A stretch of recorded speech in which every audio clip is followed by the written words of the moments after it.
कक्षा 9th में गणित विषय की आज इस क्लास में मैं Praveen Kumar PGT mathematics GSSS Mandora Sonipat से सभी बच्चों का हार्दिक अभिनंदन करता हूं। प्यारे बच्चों, आज हम कक्षा 9वीं में गणित विषय के अध्याय पहले में संख्या पद्धति के बारे में पढ़ेंगे। इस विषय को पढ़ने में हमारे जो उद्देश्य हैं वो कुछ इस प्रकार से रहेंगे। सबसे पहले हम सीख पाएंगे कि हर का परिमेयकरण कैसे किया जाता है, घातांक के नियमों का उपयोग करके वास्तविक संख्याओं की समस्याओं को कैसे हल किया जाता है, जिसके अंदर समान आधार से घातों को गुणा करना, समान आधार से घातों को विभाजन करना, एक घात की घात लेना और समान घातांक के साथ आधार का गुणन करना। आज की इस क्लास में हमारे ये कुछ सीखने के उद्देश्य रहेंगे। सबसे पहले प्यारे बच्चों, हमने छोटी क्लास में पढ़ा है कि तुल्य व्यंजक क्या होते हैं। तुल्य व्यंजक 1/5 के तुल्य व्यंजक क्या होंगे। सबसे पहले आपको बताना है कि 1/5 का जो तुल्य व्यंजक होते हैं वो क्या होते हैं। चलिए हम जान पाएंगे कि ये तुल्य व्यंजक क्या होते हैं।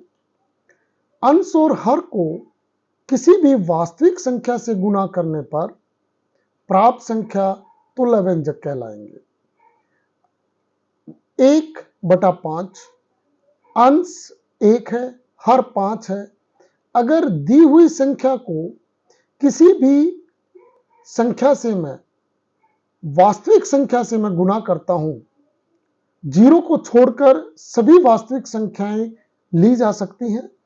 अगर मैं अंश और हर को गुणा करता हूं तो जो संख्या प्राप्त होगी वो भी हमारी 1/5 के बराबर ही होगी और उनको हम तुल्य व्यंजक बोलते हैं। यहां पर 1/5 को अंश और हर को 2 से मल्टीप्लाई किया गया है, अंश और हर को 3 से मल्टीप्लाई किया गया है, अंश और हर को -3 से मल्टीप्लाई किया गया है। इनसे जो संख्याएं प्राप्त होंगी वे सारी की सारी तुल्य व्यंजक होंगी 1/5 के। अतः एक संख्या की अनेक तुल्य व्यंजक हो सकते हैं। किसी भी वास्तविक संख्या से अगर मैं 1/5 को गुणा करता हूं तो हमारे सामने तुल्य व्यंजक आते चले जाएंगे। अगर मैं 4 से मल्टीप्लाई करता हूं तो एक नया तुल्य व्यंजक मिलेगा, 5 से मल्टीप्लाई करता हूं तो अगला तुल्य व्यंजक मिलेगा और ये सभी के सभी तुल्य व्यंजक बराबर होंगे। तो इस प्रकार से हम कह सकते हैं कि एक संख्या के अनंत तुल्य व्यंजक हो सकते हैं। चलो बच्चों, अब हम एक उदाहरण से हर के परिमेयकरण को जानते हैं कि किस प्रकार से हर का परिमेयकरण किया जाता है। यहां पर हमारे पास एक उदाहरण है, 1/वर्गमूल 7 के हर का परिमेयकरण कीजिए। हम 1/वर्गमूल 7 को एक ऐसे तुल्य व्यंजक के रूप में लिखना चाहते हैं जिसमें हर एक परिमेय संख्या हो। यहां पर प्यारे बच्चों, वर्गमूल 7 एक अपरिमेय संख्या है। हर के परिमेयकरण का मतलब यह है कि हर में से अपरिमेय संख्या को खत्म करना है, यहां पर एक परिमेय संख्या को लेके आना है। तो इसलिए 1/वर्गमूल 7 को हम एक ऐसे तुल्य व्यंजक के रूप में लिखना चाहते हैं जहां पर हर एक परिमेय संख्या हो। अब वर्गमूल 7 को अगर मैं वर्गमूल 7 से मल्टीप्लाई करता हूं तो 7 वर्गमूल 7 गुना वर्गमूल 7 वर्गमूल 49 हो जाएगा और वर्गमूल 49 7 आएगा जो कि एक परिमेय संख्या है। तो प्यारे बच्चों, यहां पर 1/वर्गमूल 7 को वर्गमूल 7/वर्गमूल 7 से गुणा करने पर हमें एक तुल्य भिन्न प्राप्त होती है जिसमें एक प्रीमेय संख्या हर के रूप में आएगी। इसीलिए हम कह सकते हैं 1/वर्गमूल 7 को अगर मैंने वर्गमूल 7 बटे वर्गमूल 7 से गुना किया तो वर्गमूल 7/7, यहाँ हर में 7 एक प्रीमेय संख्या है। यहाँ पर हमने 1/वर्गमूल 7 का में हर का प्रीमेयकरण कर दिया है। चलिए एक अन्य उदाहरण लेते हैं। 1/वर्गमूल 7 माइनस वर्गमूल 6 में हर का प्रीमेयकरण करना है। यहां पर भी दी हुई संख्या में हर में एक अप्रीमेय संख्या है, क्योंकि वर्गमूल 7 एक अप्रीमेय संख्या है, वर्गमूल 6 भी एक अप्रीमेय संख्या है। दोनों का जो डिफरेंस आएगा वो भी एक अप्रीमेय संख्या ही होगी। तो हम कह सकते हैं यहां पर हर में एक अप्रीमेय संख्या है। यहां पर 1/वर्गमूल 7 माइनस वर्गमूल 6 को अगर मैं इसका साइन बदलकर माइनस का प्लस साइन करके इस संख्या को वर्गमूल 7 प्लस वर्गमूल 6 से गुना भी करता हूं और भाग भी करता हूं, तो हमें एक तुल्य संख्या प्राप्त होगी।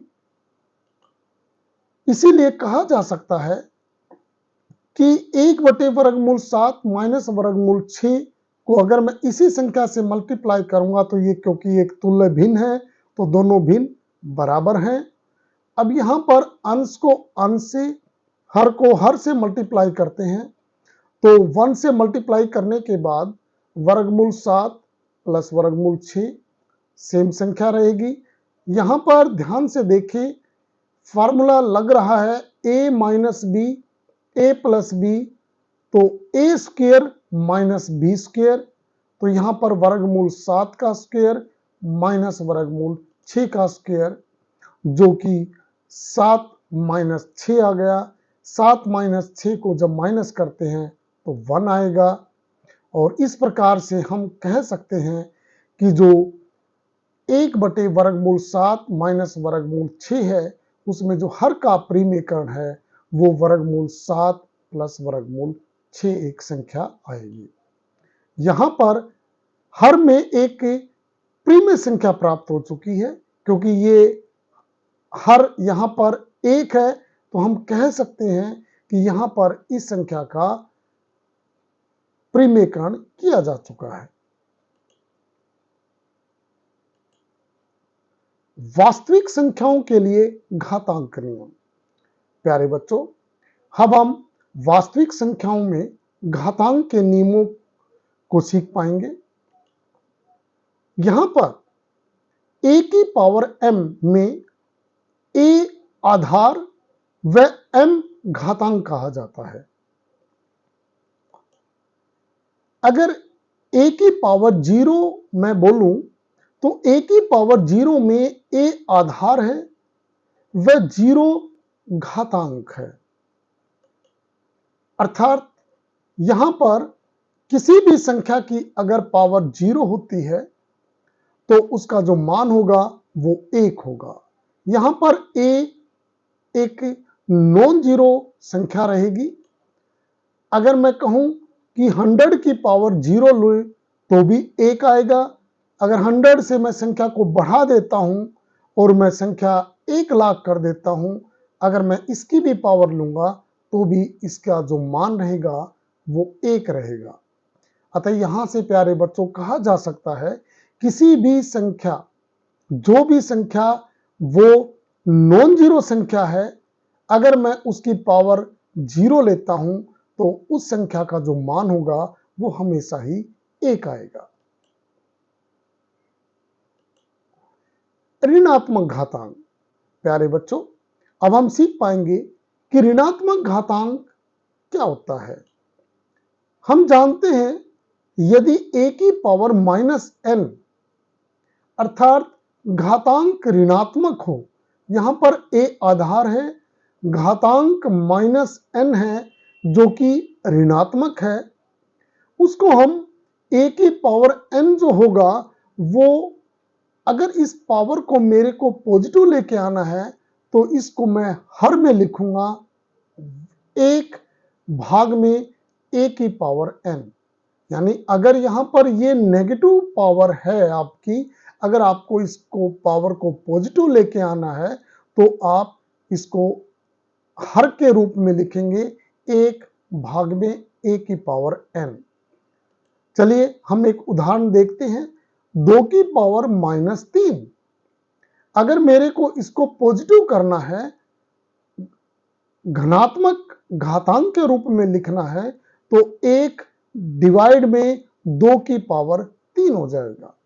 प्यारे बच्चों, अगर मैं इस पावर को ऊपर लेके आता हूं तो नेगेटिव हो जाएगा, अगर नेगेटिव पावर को मैं नीचे लेके आता हूं तो ये पावर हमारी पॉजिटिव हो जाएगी।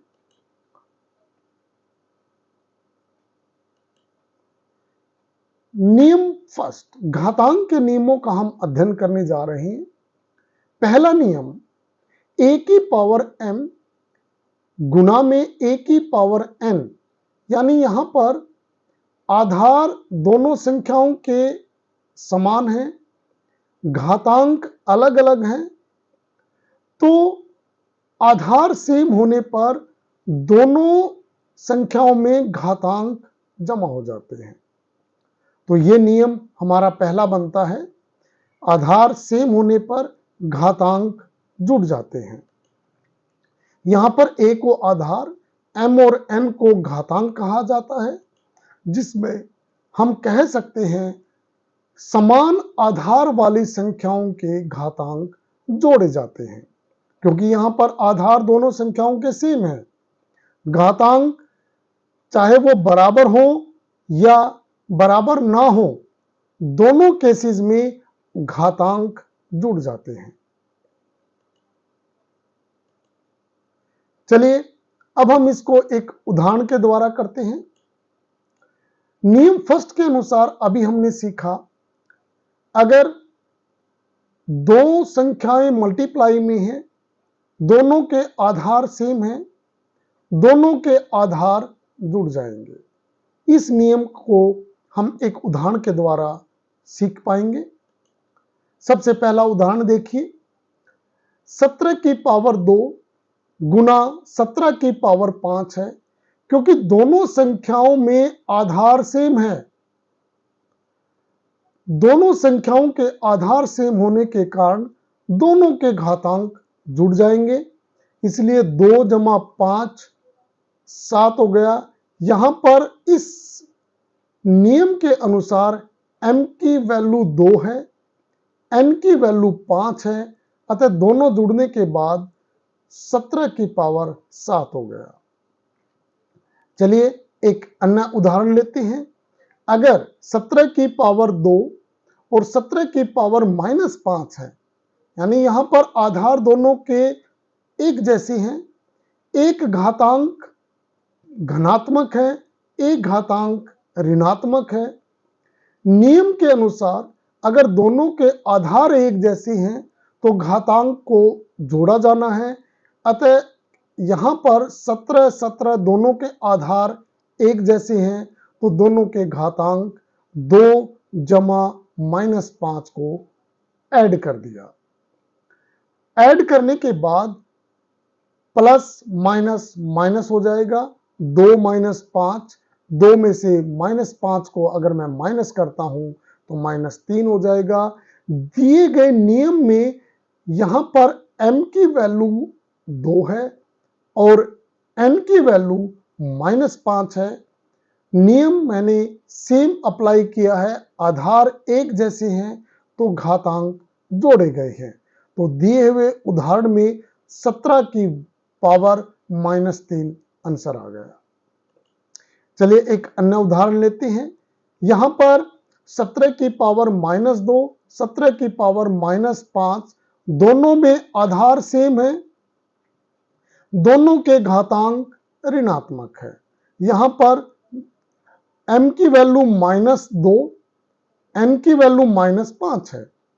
नियम के अनुसार अगर दोनों के आधार एक जैसे हैं, दोनों के घातांक को जोड़ा जाना है, इसलिए -2 और -5 को जोड़ दिया गया, जो जोड़ने के बाद -7 आ गया।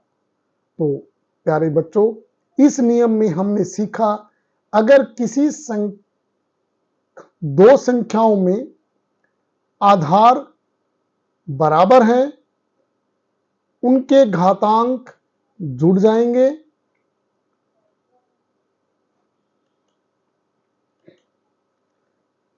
चलिए बच्चों, एक अन्य उदाहरण लेते हैं। इस उदाहरण में 2 की पावर 2/3, 2 की पावर 1/3, यहां पर नियम के अनुसार m की वैल्यू 2/3, n की वैल्यू 1/3 है। दोनों केसेस में आधार समान है, तो घातांक जुड़ जाएंगे। तो 2/3 प्लस 1/3, दोनों को जोड़ने के बाद 3/3 अर्थात 1 प्राप्त हुआ। तो दोनों की जो मल्टीप्लाई है वो आ गई 2 की पावर 1 मीन्स 2। एक अन्य उदाहरण लेते हैं। इस उदाहरण में 2 की पावर 2/3, 2 की पावर 1/3, यहां पर m की वैल्यू 2/3 दी हुई है, n की वैल्यू 1/5 दिया गया है। क्योंकि दोनों में आधार एक जैसे हैं, दोनों के घातांक को जमा करना है। 2/3 प्लस 1/5, 3 और 5 का एलसीएम लेने के बाद 15 आया, और जोड़ने के बाद हमें वैल्यू मिली 2 की पावर 13/15।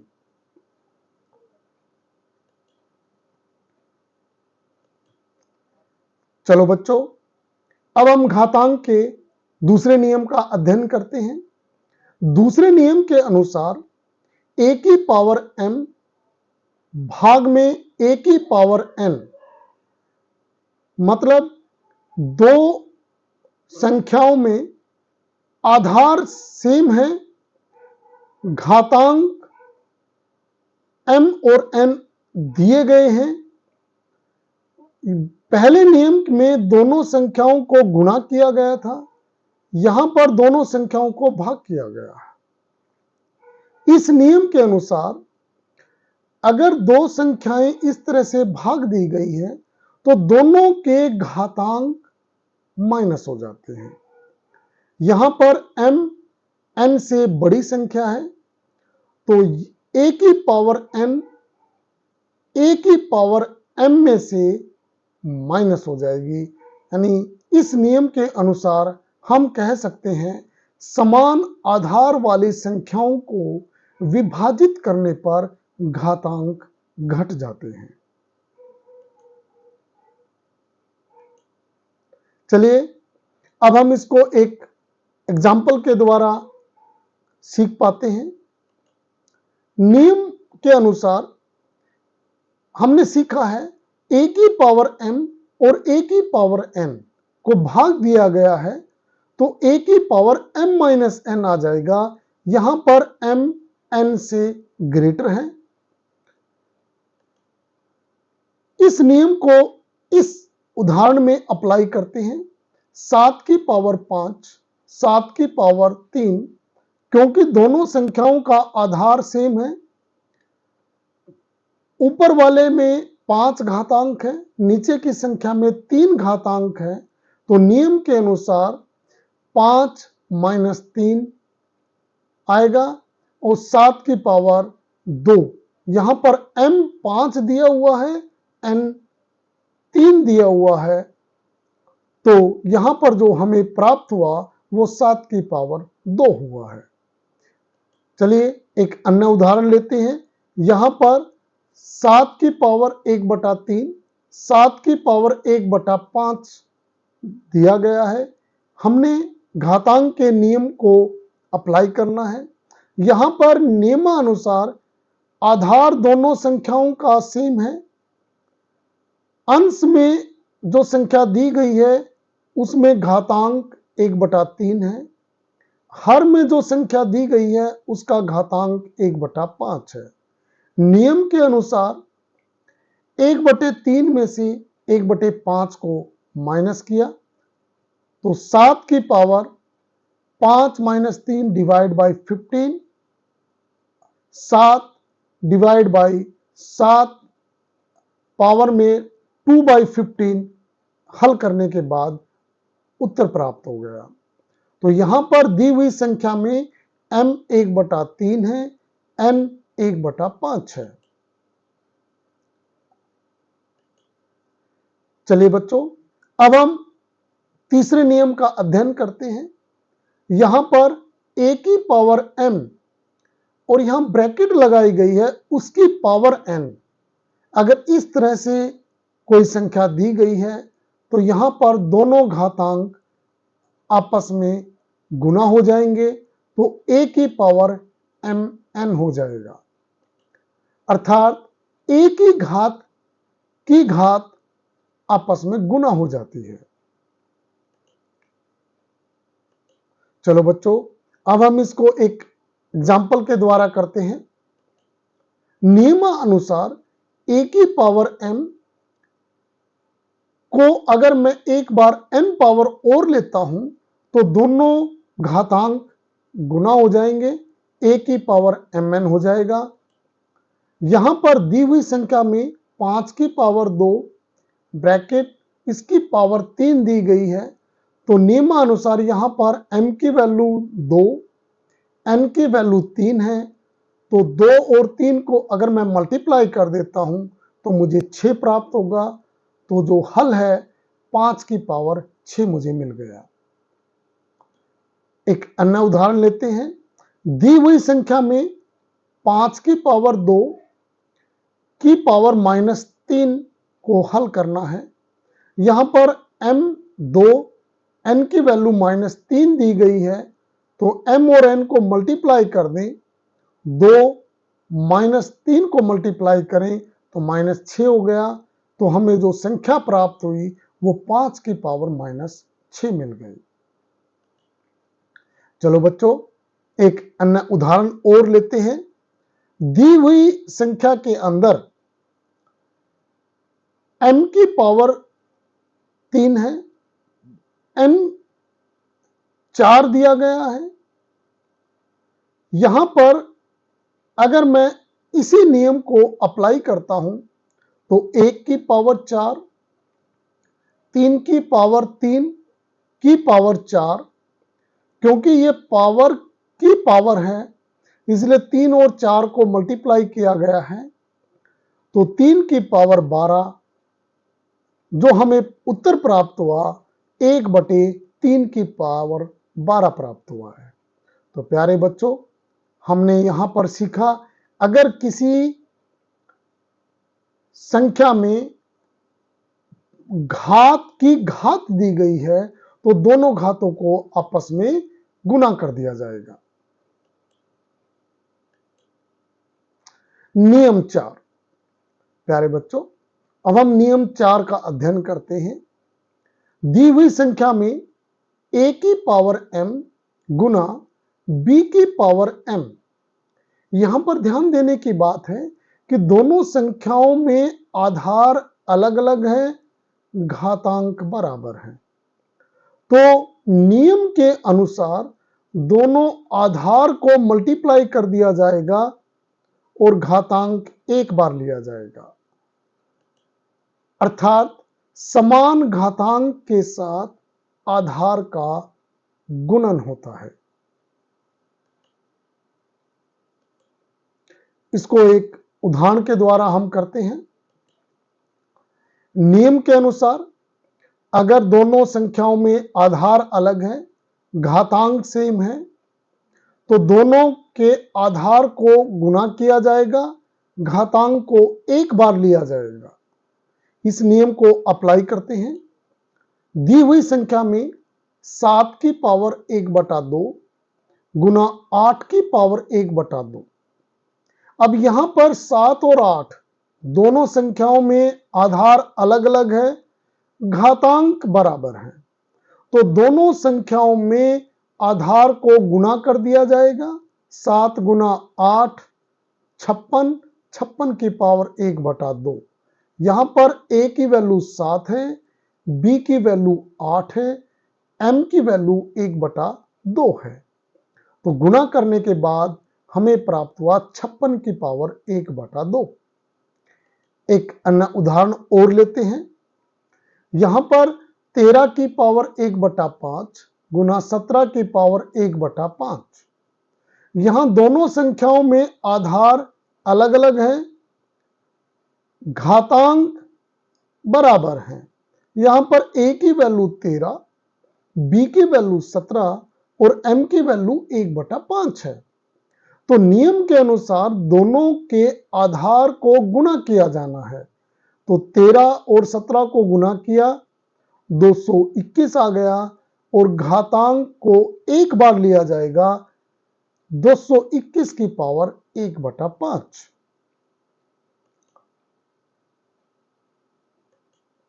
Thank you.